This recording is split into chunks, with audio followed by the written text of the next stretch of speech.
On this edition of the program, has DOGE been leashed, or has it just found a new way to bite? Los Angeles memoirist and famous painter Hunter Biden is broke, according to a new court filing, and we talk about the economy with J.D. Durkin live from the floor of the New York Stock Exchange. It is all coming up. The following is brought to you by Just Another Pilot.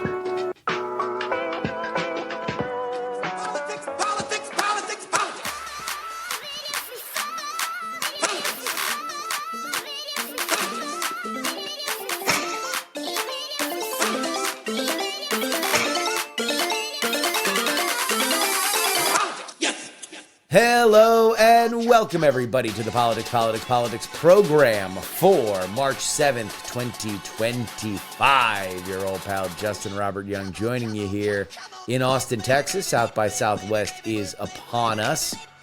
And so all of the media companies have decamped to our little windswept hamlet. It's great weather, so you're going to have a lot of people showing back up to New York and LA in the next week saying, you know, I think we should kind of move to Austin, which is great for my property values, which is mostly what I care about. What you care about is all the news. We're going to have J.D. Durkin on the show talking about the economy, which is, look, a moving target. We're going to have to do a little preamble of what has changed since we recorded that interview a little bit earlier in the week, because, brother, this thing is just moving at a pace that we can't really account for. We can't actually just do the production of this show and have it be coherent without a warning label, because things change so fast. All that being said, we're going to begin here. Go ahead and throw this Truth Social tweet up here, Will. I'm going to read it for the audio folks. The golden age of America has just begun. Over the past 6 weeks, our administration has delivered on promises like no administration before, always putting America first. DOGE has been an incredible success, writes President of the United States, Donald John Trump. And now that we have my cabinet in place, I've instructed the secretaries and leadership to work with DOGE on cost-cutting measures and staffing. As the secretaries learn about and understand the people working for the various departments, they can be very precise as to who will remain and who will go. We say the scalpel rather than the hatchet. The combination of them, Elon, DOGE, and other great people will be able to do things at a historic level. We just had a meeting with most of the secretaries, Elon and others, and it was a very positive one. It's very important that we cut levels down to where they should be, but it's also important to keep the best and most productive people. We're going to have these meetings every 2 weeks until that aspect of this very necessary job is done.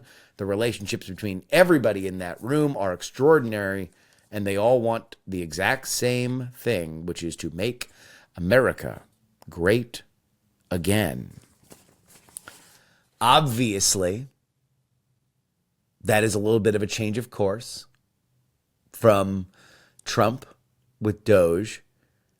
And I gotta say, over the last 48 hours, there seems to be a little bit of brake pumping when it comes to the speed of the Trump administration. We had a report with no names on it saying that Trump was surprised when Pam Bondi, the Attorney General, handed out binders labeled Epstein files that were all pretty much already out in the public square. And I'm going to take a wild guess here that what we are seeing now is a little bit of control being put on by the Chief of Staff, Susie Wiles. You know, she is not out there getting quoted by people. You can only recognize her by her fingerprints. And while obviously nobody is going to tell Donald Trump what he is going to do, if you need to corral people, and Trump believes that he needs to corral people, well, I think it's going to be Susie Wiles who is doing it. And so that brings us to DOGE. Because polling-wise, there are some mixed signals. You can read into things in a bunch of different ways. Elon Musk does not poll particularly well. Government reform polls exceptionally well. But firing workers polls poorly. And then you have, a series of stories that have come out where people that are fired from various different elements of the administration are complaining. Some of them are, not all that big a deal. Like, you can point and laugh at the guy who had the bathroom keys at Yosemite, right? That's something that theoretically you can knock out in about 72 hours by just getting more keys. But you had some stories that came out over the weekend, like firings from the National Weather Service, which is like really important. Not only because it's that data that essentially powers every single local news broadcast, it powers every single app that tells you about the weather, but also because we're coming into tornado season. We're coming into hurricane season in only a few months. These are the kinds of things that you need precise data for. Not necessarily for like hurricane tracking, but certainly for tornadoes. And so, this is my guess. My guess is that what is happening now is that the administration realizes nobody's going to confuse us with another administration. Say anything you want about the Donald Trump 47 team, slowpokes and unable to take the risk will not be one of them. Right now, the risk that they really have is that they are seen as totally reckless. And while the level of risk and ability to get it wrong and then get it right is very high in the Silicon Valley ethos, I said before with DOGE that if they list a bunch of stuff that isn't true, they don't view that as a negative if they get it right eventually. It's better that they were going too far and then figuring out what they had over assessed on. Because what they don't want to do is be afraid to make a mistake and then therefore not find something. So if that's where they are now, and now they have to demonstrate that they are not just risk takers, but they can be good stewards, well, that leads to a truth like that.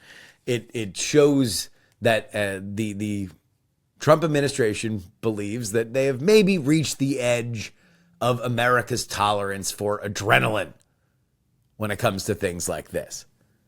More announcements of things that have been cut, less screaming and yelling that this is going too far, and you have a madman with an axe in the administration that doesn't care who he fires or what programs they cut. Does that mean that DOGE is now as helpless as a little puppy? Well, I don't think so, because there was another story that came out over the last 48 hours, and it's this. Senate Republicans have urged Congress Wednesday to codify spending cuts identified by Elon Musk's Department of Government Efficiency, following a court ruling limiting DOGE's unilateral actions. While some praised Musk's efforts, others voiced concerns about DOGE's broad authority and potential mismanagement. Senator Rand Paul emphasized that spending cuts must involve Congress, and Senator Lindsey Graham supported DOGE but acknowledged flaws that needed correction. Republicans proposed using a rescission package, a congressional tool used to formally rescind allocated funds, urging the White House to submit such legislation. DOGE's spending cut claims have faced scrutiny for inaccuracies, raising questions about its transparency and effectiveness. But, because I always want you guys to stay ahead of the game here. I want you guys to know about the things that people are going to be talking about in the public square in like a week.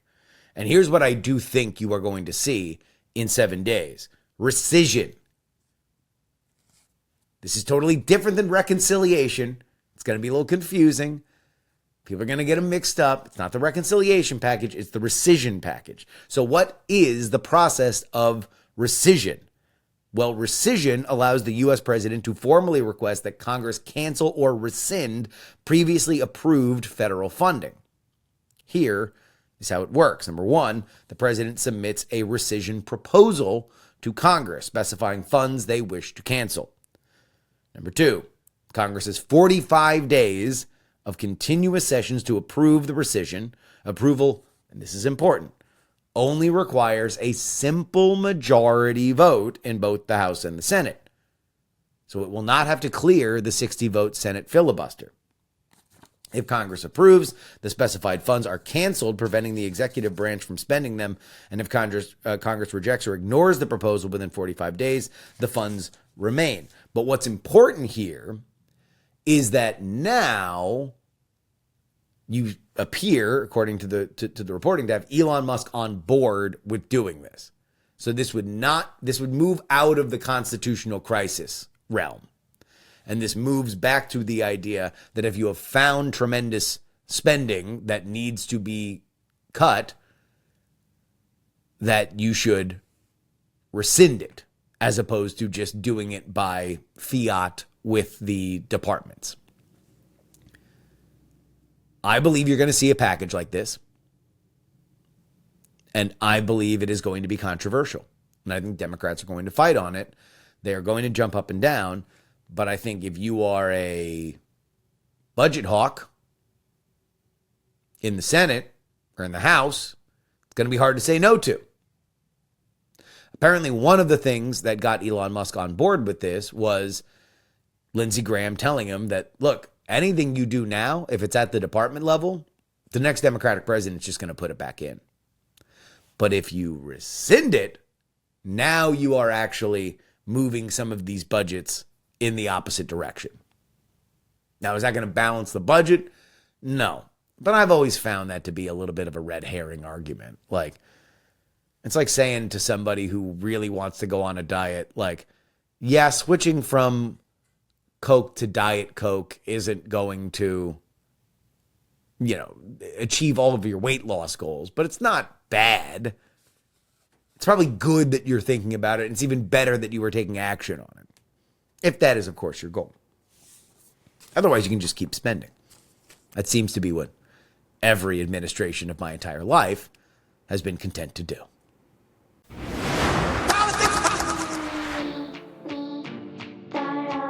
This is your update, brought to you by TakePoliticsSeriously.com. That's where you need to go if you want to get 2 bonus episodes of this program. It was free HBO week.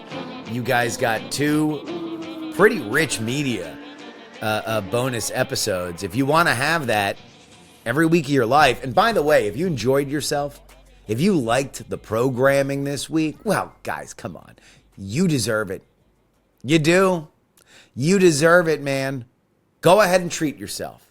For only $3 a week, billed is $12 a month, or go ahead and take the plunge. 1 whole year brings us right into the dadgum center of the midterms. If you sign up right now, $99, you're getting over 150 episodes of the show. It's less than $1 an episode.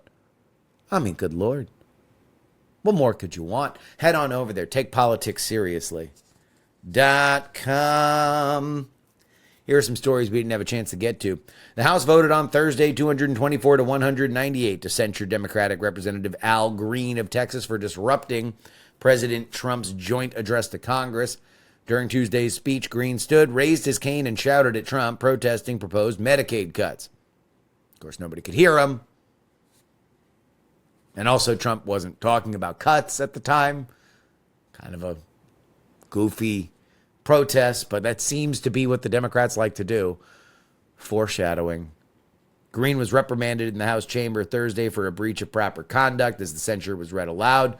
While the censure carries no formal penalties beyond reputational damage, some Republicans seek further consequences, including removing Green from his committee position. Green defended his protest, citing concern for constituents who, quote-unquote, will suffer without Medicaid, saying, "I would do it again." Reminder that Al Green's a 70-plus-year-old man. Just so we all know. This was not somebody who was young and dumb. This is somebody who was seasoned. But it is exemplary of the rudderless, if loud, Democratic opposition who, after Green was reprimanded, decided to sing "We Shall Overcome." Its adoption of House Resolution 189, the House has resolved that Representative Al Green be censured, that Representative Al Green forthwith present himself in the well of the House of Representatives for the pronouncement of censure, and that Representative Al Green be censured with public reading of this resolution by the Speaker.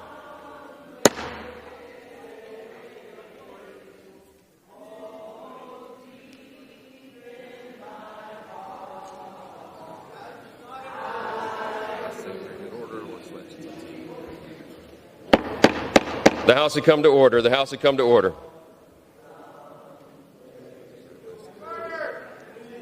What's that? You want to let him keep doing this, or totally clear? The House had come to order. Clear the well, please. Clear the well. The House has to continue its business.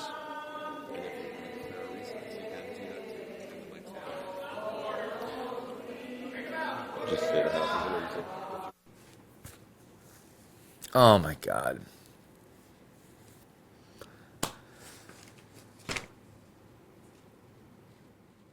I don't know what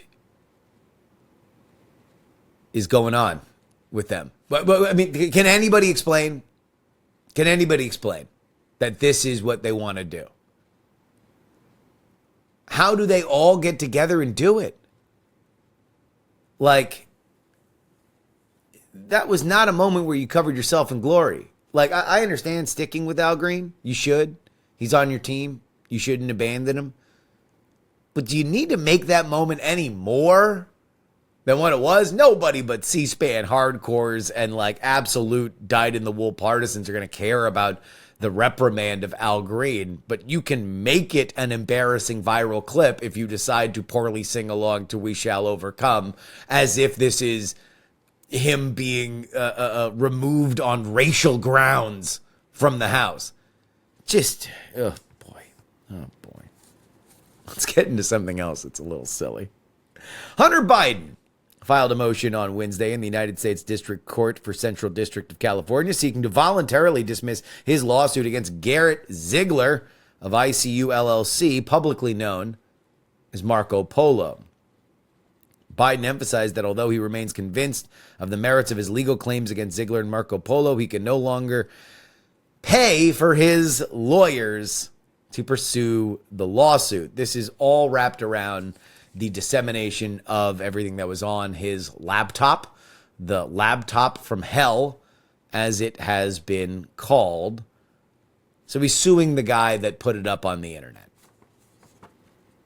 But this is the most interesting part of this legal filing. And I'm going to quote it directly. Since late 2023 and through today, my income has decreased significantly.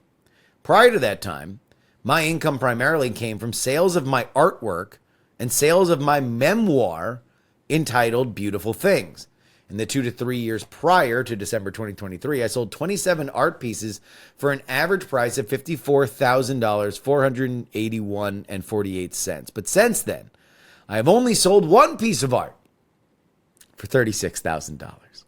Similarly, my book sales in the 6-month period before the statement, based on the September 30th statement, 3,161 copies of my book were sold. But in the 6 months since, approximately 1,100 were sold. Given the positive feedback and reviews of my artwork and memoir, I was expecting to obtain high-paid speaking engagements and paid appearances. But that has not happened.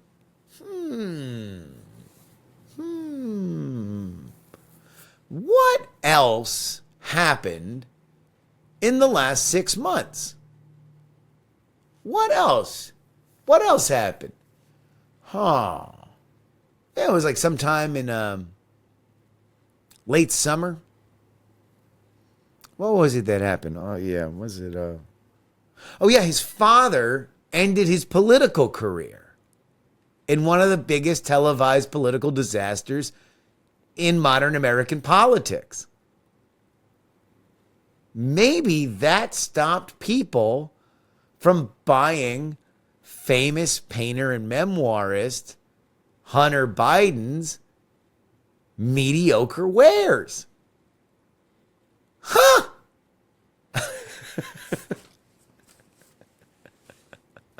You know, one of the things that Jamie Comer, the head of the Oversight Committee, said when he was investigating the Bidens was that their money laundering had not ended. You know, the fact that Hunter Biden was off the Burisma board, was not doing business in China anymore, had not stopped the money laundering. That the money laundering was happening in real time with Hunter's artwork. And this is, to quote, I think you should leave, an oh my God, he admitted moment. Like, really? So you've spelled out right there in the numbers that nobody wants to buy your crap anymore. I wonder why. I wonder why. And if no one's buying his crap, well, my condolences to the big guy. You might have to sell a house or something. Finally, President Trump temporarily suspended 25% tariffs on Mexican and Canadian imports covered by the USMCA trade agreement until April 2nd. The sudden policy shifts aim to pressure Mexico and Canada into combating fentanyl trafficking. Commerce Secretary Howard Lutnick noted that reciprocal tariffs could still return if drug enforcement efforts fall short. Initially targeted the auto sector to prevent disruption, the pause follows recent market volatility tied to tariff uncertainty. Persistent swings in stock prices and rising inflation expectations highlighted the broader economic risk posed by ongoing tariff unpredictability, despite administration assurances that market reactions aren't driving decisions. Donald Trump looks at the stock market, all right? That's not a shock. He used to tweet about the stock market constantly. And when it goes up, trust me, he will take credit for it. I've never understood the Mexico and Canada tariff thing. I really, really, really have a hard time. It strains my brain to understand the Canada side of it. The Mexico side of it, I kind of get. And I have more of a handle on the reciprocal tariff stuff because you can spin that as like a pro-free trade argument that you are using American tariffs to curtail other markets from locking America out. However, to go above and beyond the trade deal that you negotiated, Donald Trump, you negotiated it. By the way, in April is when allegedly, this is another executive order, he ordered a report to see whether or not Canada and Mexico were compliant with USMCA. So he didn't wait for that to put the tariffs in. And now he is pausing them yet again. Who knows? Who knows what's going on? I've said before, I said it on the podcast on Wednesday, that's the biggest bet he has. He is more open to his entire presidency capsizing on the economy than anything else. You know, if you look at the numbers, he's underwater on a lot of issues. Immigration is an A+ for him. And I would suspect if he eventually gets to a peace deal with Ukraine and Russia, foreign policy would probably be there as well. If he brings some kind of new phase in the Middle East, I assume his foreign policy numbers would do well there. And I'm telling you right now, either matter at all if the economy stinks. That's it. That's it and that's all. So he's being sensitive to it, which, you know, you can spike the football and say, hey, idiot, what did you think was going to happen when everybody told you that tariffs are a bad idea? But you know, they might still go in. Who knows? They're only delayed a month. I thought that they would just fall off the table after the first time. They didn't. We had a bloody week on Wall Street, and that's where they are now. Okay. With all that being said, and that is the latest on the tariffs, we're going to go back in time a little bit to a conversation with our friend JD Durkin on the floor of the New York Stock Exchange right after we remind you one more time that if you would like 2 bonus episodes of this show like you got in the free feed, that could just be your life, dog. That could just be how you live. If only you head on over to takepoliticsseriously.com and you go ahead and sign up. All right, let's get to JD.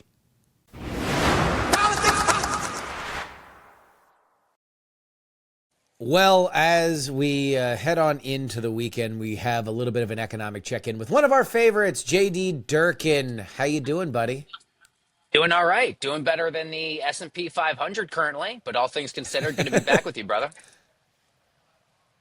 So, full transparency here. We are recording this on Tuesday, so we do not know what things are going to be on Friday when this airs. Obviously, markets move very fast. We have no idea how they are going to react, and we don't know whether or not there's going to be a change in the overarching circumstances, which are right now the tariffs and the retaliatory efforts from Mexico and Canada. So let's start here. As we talk on Tuesday, JD, what is the state of the American economy? Well, I always like to say there's a difference between the economy and the stock market. They're not the same thing, but there is a correlation. And right now, at least as of early part this week, it is a bloodbath in the market. I mean, the S&P 500 finishing down Monday almost 2%. We're currently in the midst of another sell-off here, and we always like to say that traders on Wall Street like certainty.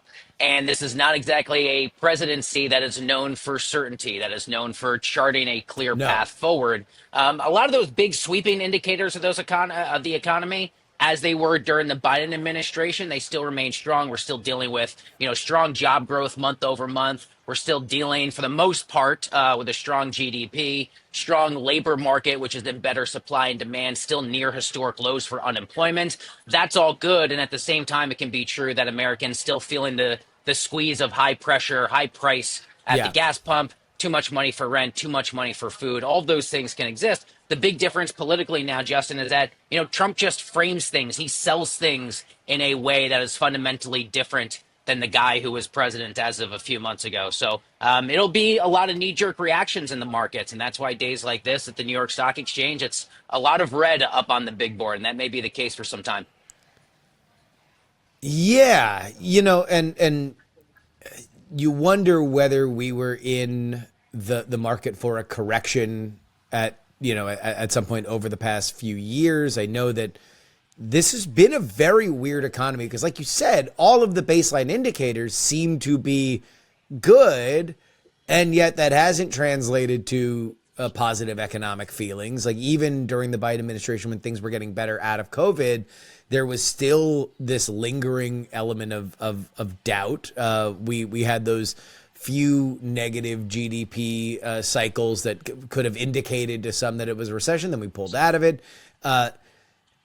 I don't know what to make of it. I don't know whether or not this is just kind of a bill that was probably due for the last 4 years. As soon as inflation spiked like that we're heading into some kind of cool down. Whether or not it's going to last for a particularly long period of time. And then it's hard to tell because we don't know if we live in a tariff-laden world. The last time this happened, it got pulled out before they got implemented. Now they're getting implemented, and Donald Trump seems like the kind of guy who says, no, I'll do it. You just need to do what I want. But we have no idea what he wants from at least allies like Mexico and Canada, who are such gigantic trade partners. Yeah, I mean, among our absolute longest, right? I mean, it's one thing to try and hold Beijing to account, to try and have a 2.0 of the Beijing-Washington tariff tit for tat that so largely defined the first Trump presidency. But it's another thing when you talk about, I think in a lot of ways, it's sort of using tariffs as a cudgel to realign our geopolitical allies around the world, right? Because we're taking people like Mexico and Canada, countries like that, crucial, not just trading partners, but crucial partners in democracy. And it's nice to sit there as the United States, even if you're the big guy on the block, and sort of look around and say, I got a lot of other countries here in the European and elsewhere, and they've got our backs and we've got their backs, even if they need to disproportionately rely on us than we do on them. But, as they say, with great power comes great responsibility. And the rest of the world that has looked to the United States to lead is now wondering if that's going to continue the case. And I think we are in for a bit of a geopolitical realignment. Maybe some actors that we don't historically consider to be our allies will be on friendlier terms with President Trump. And that also means that he's going to use the cudgel of tariffs to go after the Trudeaus of the world, after the Mexicos of the world. Yeah. And he's going to use it to kind of threaten and play hardball and scale back in a sense of negotiation. I think for the markets, it is going to continue to be a lot of knee-jerk reactions where the markets could be heading one way, and then Trump sends off a tweet or a post on Truth Social, or the press secretary, Caroline Levitt, says something at 1 o'clock, and then markets are back in free fall. And that's already kind of defined the first 40 days or so of this presidency, and I don't see that ending anytime soon. Is it kind of upside down world on Wall Street when Wall Street, which is notoriously the panicky, finicky indicator of the American economy that turns on rumor and innuendo, and a sheet that was written by somebody at 3 o'clock in the morning can move markets and all of a sudden make people money or lose people money. And now it is the institution that is saying, whoa, can we please get a little bit of stability here? Like, we're the ones that are supposed to be crazy psychos. Yes, of course. I feel like, yeah, exactly. I feel like it's Wall Street looking down at Capitol Hill being like, wait, you're supposed to be the sober ones here. What are you doing? Yeah. Now you're throwing us for a loop here. Like, we weren't prepared to drive home today. We've been enjoying ourselves. It is kind of like that, but I always say that DC, Capitol Hill, and I spent a lot of time in DC last week. Capitol Hill and I think the broader financial institutions, they really do not understand one another very much at all. People in DC, when I used to cover the White House or the Hill, had very little understanding how the financial markets work. And I say that respectfully to a lot of people here on Wall Street, that people don't really understand how the sausage gets made on Capitol Hill. And then right in between are all the American voters and the American people who, have skin in the game in both. And I don't expect the average American to understand the nuances of either one. So it's a lot of talking past each other. And it's always an interesting conversation, too. To what degree do people in D.C., people like Jerome Powell, people like the president, people like the commerce secretary, do they actually watch the stock market? They say they really don't, but I suspect that's not the case, especially for this president, Justin, who is so focused on branding, optics, showmanship, and the presentation of things that I'm sure he's closely on his many TV screens watching what happens with the U.S. stock market, but at the same time is obviously adopting a very hawkish policy and an uncertain one as it comes to tariffs, right? I mean, even the threat of having to pay more for items that come into the United States is enough to spook people, even if between now and then those conditions will be kind of pulled back, which at least seems like that's how President Trump's going about things so far.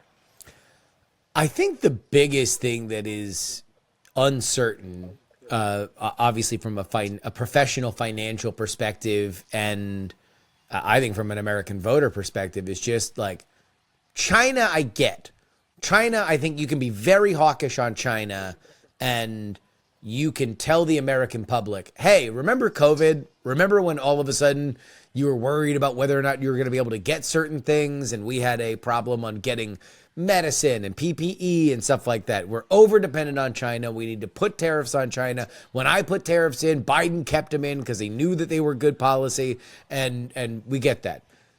I don't know if he's really explained Mexico, let alone Canada. Like, the Canada thing is something that is just like, okay, what do we want? Like, do we want like the Mexican military on standby, lining man by man on the border? You've heard fentanyl a lot, but it's like, okay, so what's the success metric on stopping fentanyl from coming into America, and at what price are we willing to pay for it? And then also, look, there's a great likelihood that this interview is going to be hilariously dated by Friday if Donald Trump has, Canadian and Mexican delegations at the White House signing something. God knows. Yeah, something. Yeah, exactly right. And let's not forget, at least the day you and I are taping this, we'll already know what he says. But of course, later on tonight, we got the not State of the Union, State of the Union joint address to Congress, which is really just, I think, just kind of laying out his priorities. But it's been such a breakneck kind of 40 days or so. I'm sure it's going to be a lot of spiking the football and saying, we did this, we did that. the point of success metric is really interesting to me because for Trump in particular, perception drives reality. He almost doesn't need the facts on Yeah. his side to convince people that his policies are actually working, right? Like what are the exact measurements of either fentanyl or maybe border crossings a bit more objective. So I can kind of more understand the pressure points on Mexico. To me, I always wonder if the Canada stuff is just it's more social politics, right? It's that you've had Canada, and I go up to Canada every summer, and I'm kind of struck by things like the land acknowledgments that they do, at least in Toronto, they're much more of a Yeah. liberalized city up there. But it's the type of place where, like, if you had Democrats in the U.S. run another city, they would do the sort of social liberal things that you see in a place like Toronto, like land acknowledgments before a baseball game or before a big Yeah. event. I wonder to what degree those are the things that just really tick Donald Trump off. And he says, listen, I have an opportunity to I don't like that we share a border with them and they're doing that type of stuff. And so we're going to needlessly play hardball. Otherwise, I think the American people are, for the most part, would understand there are bad guys, there are bad actors in the world. And that's Iran, that's Russia, that's China, that's North Yeah. Korea. But suddenly you have a president coming in saying, well, maybe we make a different deal with Iran. North Korea is actually not so bad. Xi Jinping is my friend. And then we're watching the Ukraine-Russia situation play itself out, which Wall Street watches closely in terms of the oil and commodity market. And there's a lot of head scratching. Dude, I have really not understood the kind of pivot in terms of rhetoric on Russia and Ukraine. And so a lot of those alliances are being shaken up. But, the Trump team, and I think his defenders would say, well, this is what we voted for. We wanted to shake something Yes. up.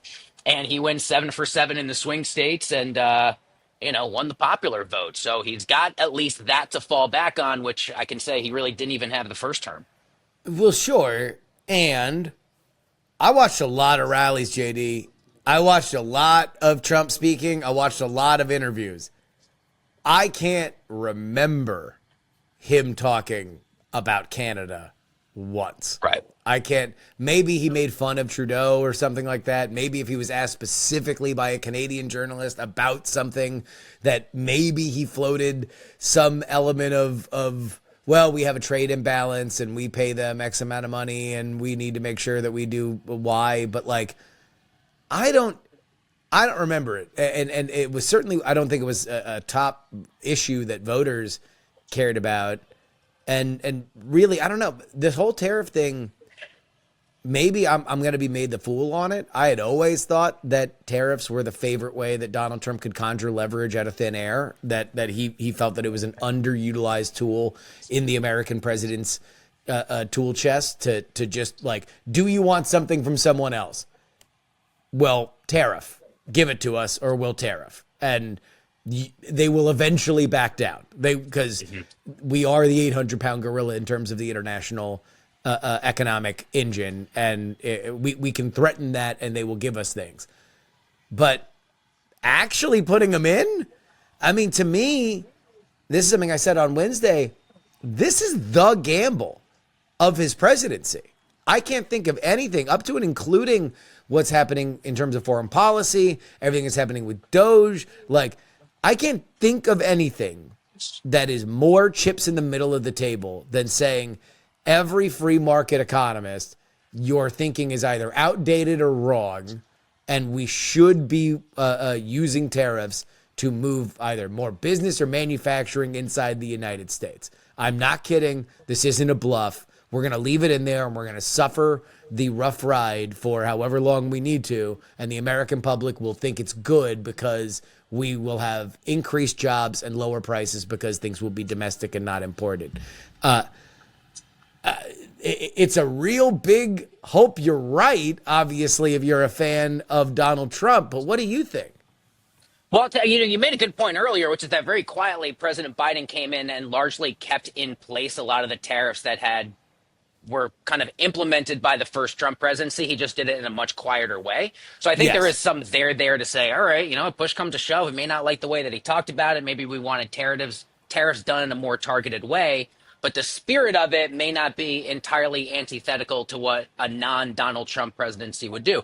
To me, the biggest thing, and I love the way you said that, like kind of conjure a negotiating advantage out of thin air, is that Congress has largely ceded tariff authority solely to the executive. So usually when we gauge a presidency, and we'll be, before long we'll be at the 100-day mark of this term, we look at, okay, well, what have you gotten done? And like when we say, what does a president do to get stuff done? Well, you work with Congress to pass bills. Well, you're in basically a 50-50 Congress. This big, beautiful budget reconciliation bill is going to be your only bite of the apple to actually One pass beautiful legislation. bill. We want one beautiful bill. I have no idea how that's going to go because by that point you have a margin of like 1 or 2 votes in the House of Representatives. But aside from that, tariffs are the one thing that he feels like I and I alone can do. I could go before the press. I could have a press gaggle into the Oval Office. I can make something up and suddenly markets, not just our own domestic market, but more commodities markets, whatever, are going to move. And I don't need Mike Johnson. I don't need McConnell or Thune. I don't need anyone on the other end of Pennsylvania Avenue. And that itself is really outside of like executive orders, a lot of which can be kind of toothless. They're for branding, if nothing else.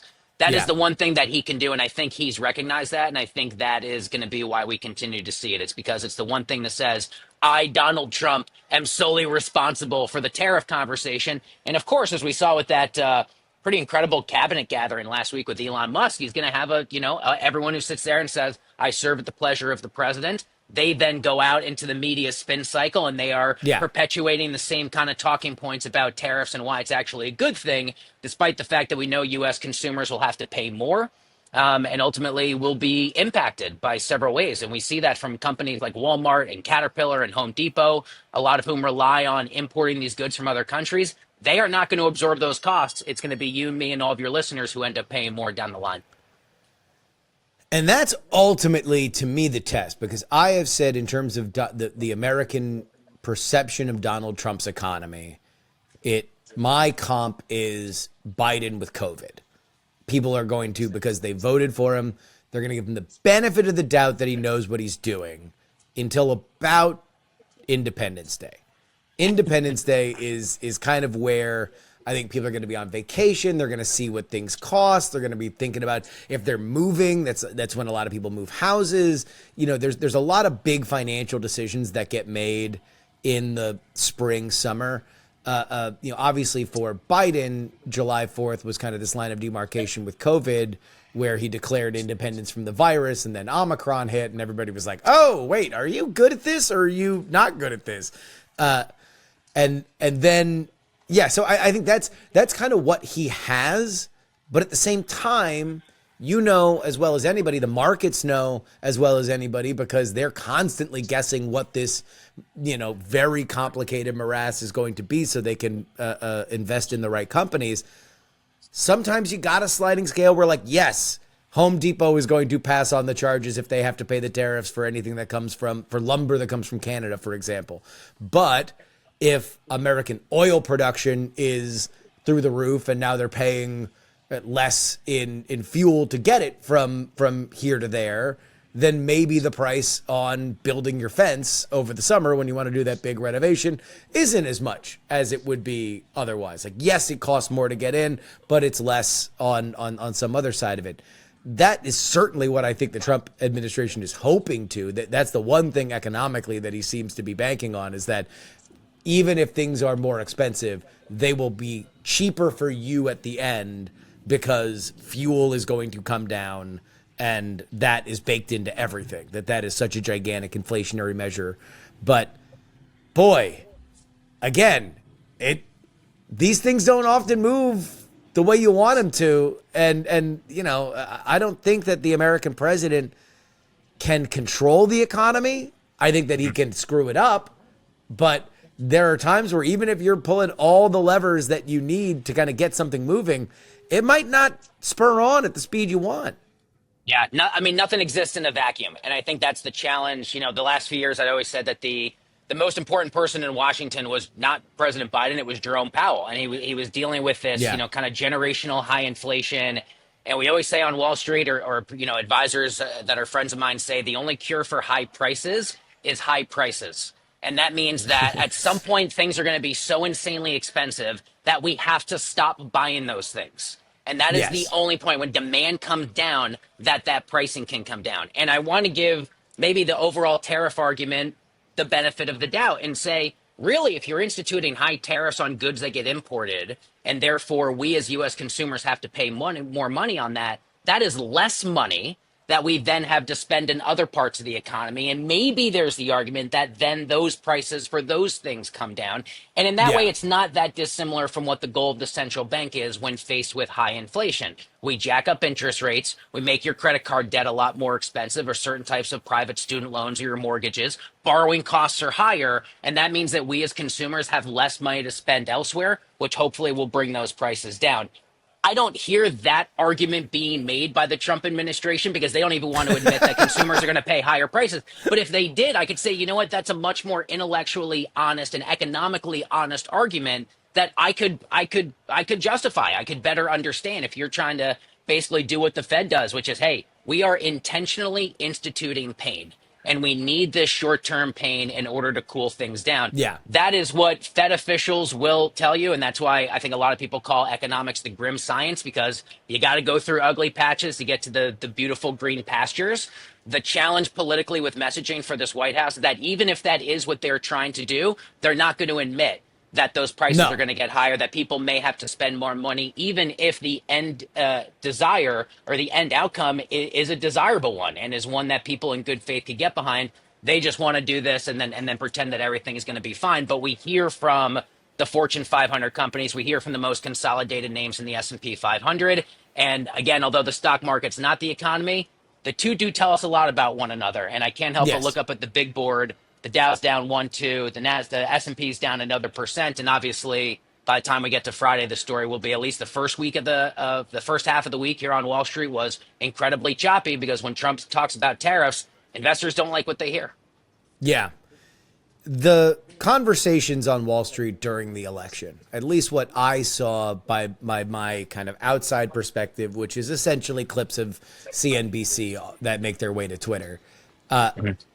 Was there a sense that that tariffs were real? I feel like the conversation on Wall Street was like, nah, he's bluffing. This is what he does. He likes to bluff about tariffs, and maybe you'll see targeted tariffs on things that we don't make in America, so we can bolster domestic production of things. But across the board, the kind of tariffs that we're seeing right now, across the board tariffs for Mexico, across the board tariffs for Canada, two massive trading partners for us.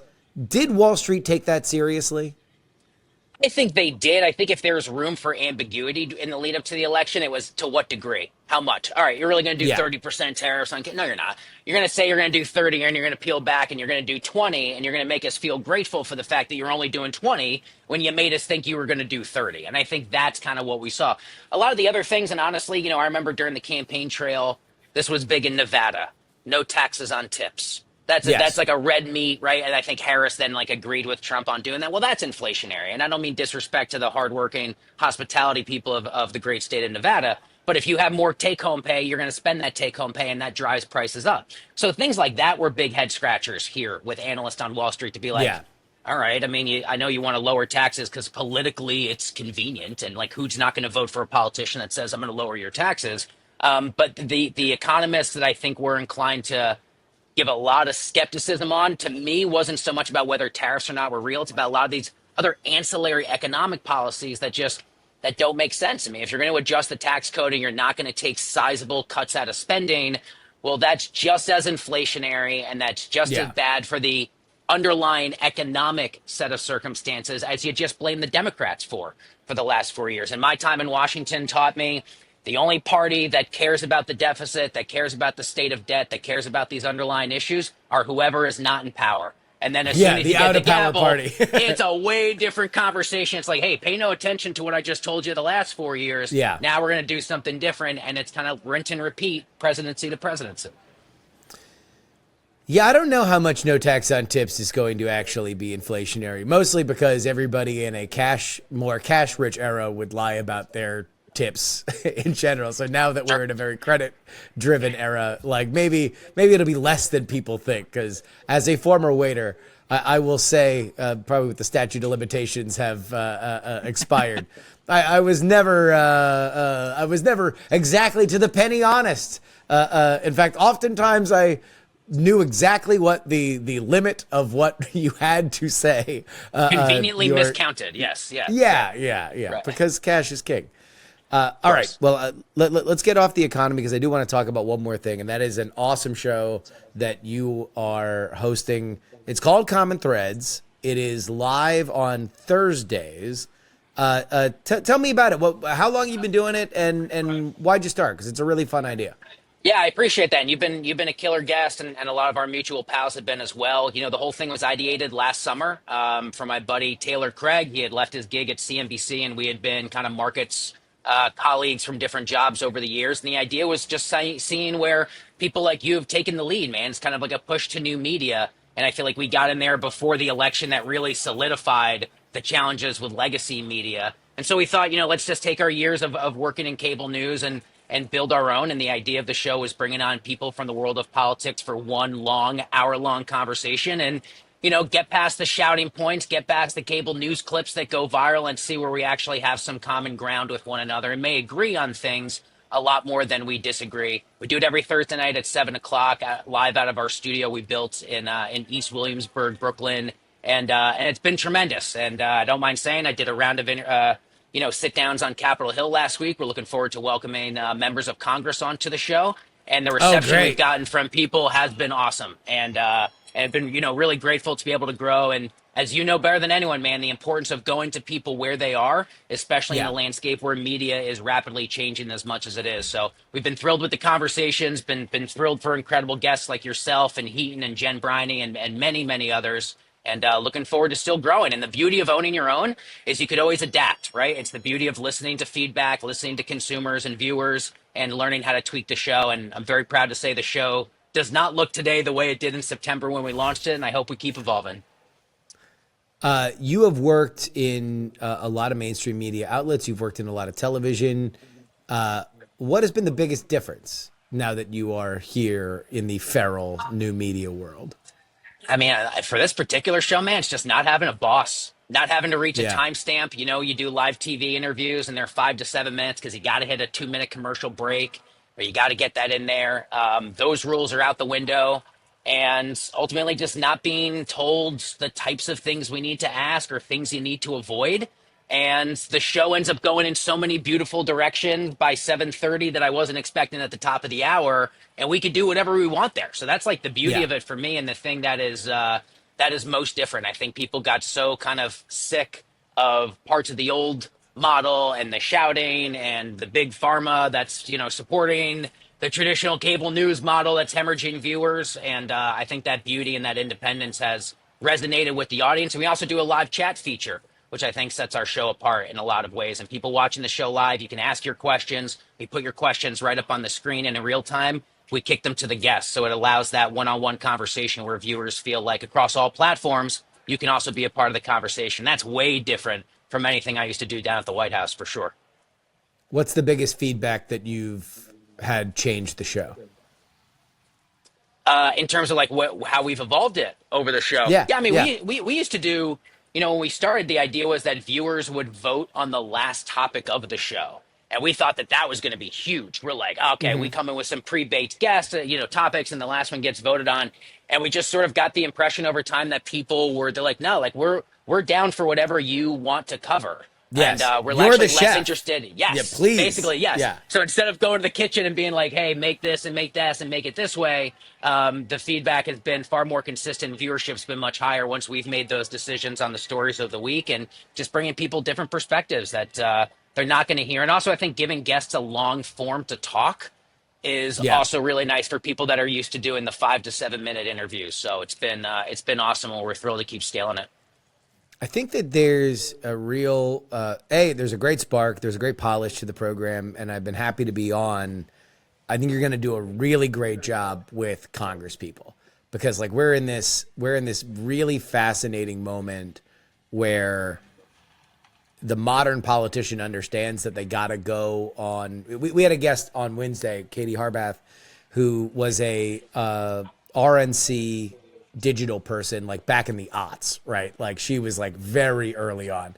And she was talking about like back in the day when politicians would blanch at talking to bloggers that like, oh, I got to talk to like this guy talks, he's just in his basement. And it's like, now we've already come all the way from that perspective to like, now every politician on some level is a new media.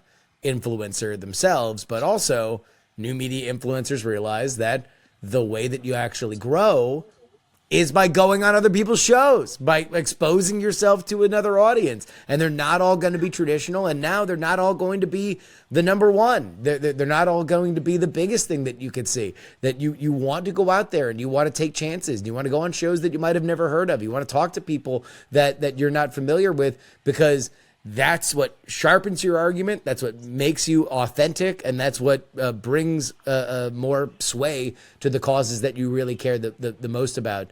And a show like yours that has the energy that it has and is so exciting, I think is I just have a sense it's gonna be fun. It's gonna be magic. I appreciate that, brother. You've always been an absolutely awesome guest, and like I said, everyone else in your world as well. And really grateful for the support, man. You're killer. Whenever you're on, you very quickly became one of our favorites to my producers, and everyone's like, "Oh, dude, when's Jury back on? We got to get Jury." So you've been awesome, and yeah, you're exactly right, man. When I started down on Capitol Hill, that was end of 2016, early 2017. Even back then, early Trump days, the conversation was like, okay, well, we're going to go to CNN, we go to the Fox News camera, we go to the MSNBC camera, and basically that's it. And That's it. And just the new age, and I mean, I was down there last week, and I'm watching members of Congress, like, just out there with their phones. They're filming vertical TikToks now on their own, Yep. and they're willing to say yes to a whole host of interviews they haven't before. I think it is good that media accessibility in that way has been democratized, and I absolutely agree. I think especially for this last election, this was an oh shit moment for a lot of people in power, and we're going to continue to see those confines of media and distribution change to reach people where they are, and members of Congress definitely understand that at least a little bit better than they used to. Common Threads is the show. Where can people find it? We are live every Thursday night, 7 o'clock Eastern. We are on Rumble, we are on YouTube, and we are on Twitter X, or I still call it Twitter, among our biggest platforms. And on all those platforms, sound off in the comments, let us know what you think, and let us know the questions that you want answered. We do our best to bring you those insights every week. You've built a great community, which is one of the most important, rare, and durable elements of the internet. So we are happy to see that. And we're always thrilled to talk to JD Durkin. Thank you so much, man. And get back to watching the red wave creep in there on Wall Street. Dude, it gets worse every time I pick my head up. So maybe I'll avoid it for at least these are good weeks. I tell people I'm not a financial advisor. Maybe just don't check your portfolio for a few days. Or, hey, if you're interested in buying the dip, again, I never tell people what to do with their money, but, Nope. The president's son was out there tweeting last week, buy the dip. So do with that information what you will. Things are definitely at a discount. Yeah. I'll tell you what, if there's a company that you very much believe in, I'll tell you what, I very much enjoyed the week where Wall Street thought it understood LLMs and panic sold out on like every good AI stock. I was thrilled at DeepSeek week. DeepSeek week was an amazing week for me. Yeah, well, people say, listen, but if you have a story like that rocks the markets, and we're going to have a lot of them. If the underlying fundamentals of that company you like have not changed, then you're simply getting it cheaper. If you liked NVIDIA at 140, there's really no reason not to love it when it falls down to 120, and we're in for a lot of seesawing like that, I think, for the next 4 years, my man. Yeah. Oh no, I loved it when it was at 108. When it hit the bottom and everybody was like, "Oh no, we don't need any chips anymore." I'm like, "Cool. All right. Awesome. Let me get in there." You say so. JD, thank you so much. Thanks, brother. Good to be with you.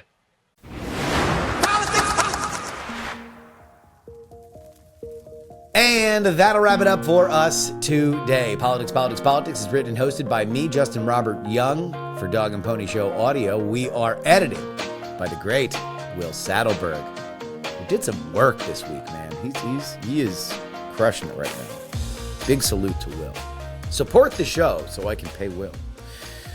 If you'd like to email the program, it is theyoungamerican@gmail.com. Find, follow, and share video clips of this show on TikTok, Instagram, and Twitter. It's Justin R. Young. On YouTube, you get our full video episode.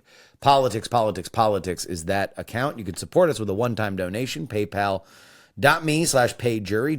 Justin-Young-20 on Venmo, and a PX3 Cash on Cash App. By the way, you can send me anything you'd like in the mail, up to and including a physical check which we got in the mail. Post Office Box 153184, Austin, Texas 78715. And I want to do this shout out. Hold on. I want to salute my man Dwayne, who in the mail sent me a $20 check. You'll love to see it. You'll love to see it. Again, that is Post Office Box 153184, Austin, Texas 78715.